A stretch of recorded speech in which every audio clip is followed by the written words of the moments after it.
en s'appuyant sur des filières stratégiques autour de 4 grands moteurs de croissance. Le premier moteur, c'est la transformation des industries extractives, avec 4 filières qui seront le catalyseur du Sénégal industriel. Le premier, ce sont les hydrocarbures. Le coût élevé de l'électricité a toujours constitué un des premiers blocages au décollage industriel de notre pays. Ce blocage sera levé grâce à nos ressources en gaz.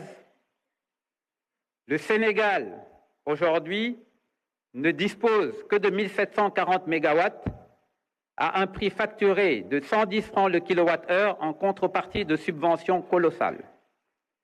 L'ambition d'ici 2050, c'est 12 000 mégawatts, avec dès les 10 prochaines années 4 000 mégawatts à moins de 60 francs le kilowattheure, et dès ce mandat, une suppression des subventions et un début de réduction des prix facturés. Pour cela, la mise en place du gazoduc est aujourd'hui une des priorités du gouvernement.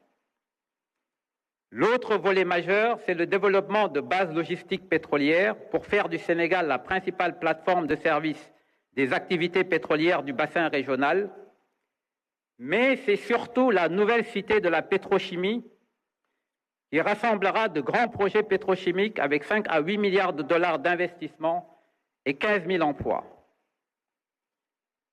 La deuxième filière stratégique, ce sont les phosphates. Le Sénégal dispose d'importantes réserves à Darou-Moussi et surtout à Ndendori, près de Matam, qui sont aujourd'hui peu valorisées.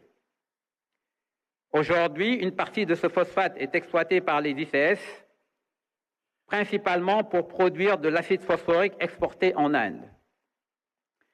La vision des nouvelles autorités est différente.